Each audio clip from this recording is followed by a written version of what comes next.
আরজিকর কাণ্ডে দোষীদের শাস্তির দাবিতে গয়েশপুর পৌর এলাকার চাঁদমারি নগেন্দ্রবালা বিদ্যালয়ের পক্ষ থেকে মৌন মিছিল।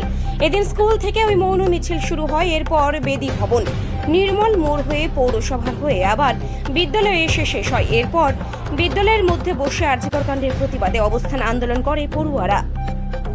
স্কুলের পক্ষ থেকে কি করছেন? আমরা একদম একটা মৌন মিছিল করব, কোনো স্লোগান নয়। এখানে আমাদের আধ ঘন্টা অবস্থান বিক্ষোভ ছিল, সেটা প্রাক্তনীদের, আমাদের যারা প্রাক্তন ছাত্রী প্রচুর তারা আজকে এসেছে, তারা একদম নিজেদের বিবেকের তাড়নায় এখানে এসেছে এবং তাদের উদ্যোগেই আজকের এই কর্মসূচি। এবার আমরা একটা মৌন মিছিলে বেরোবো আমাদের প্রতিবাদটা জানিয়ে এবং বিচার চেয়ে আর নিরাপত্তা চেয়ে। বলছি ম্যাডাম, স্কুল মানে দপ্তর থেকে অর্থাৎ শিক্ষা দপ্তর থেকে তো একটা বিজ্ঞপ্তি জারি করেছে যে স্কুলের বাচ্চাদেরকে কোনো র্যালিতে নেওয়া যাবে না। সেটা স্কুল আওয়ার্সে, সেই বিজ্ঞপ্তি আমি জানি, সেটা বিজ্ঞপ্তিতে আছে যে স্কুল আওয়ার্সে করা যাবে না। আজকে শনিবার 1:30টায় স্কুল ছুটি হয়ে গেছে, তারপরেই আমরা এটা করেছি এবং যারা আগ্রহী তাদেরই।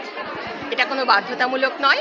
আমরা বলেছি যে যাদের অভিভাবকরা আগ্রহ প্রকাশ করবেন পাঠানোর জন্য তারাই এখানে অংশগ্রহণ। কোন স্কুলের পক্ষ থেকে হচ্ছে এটা?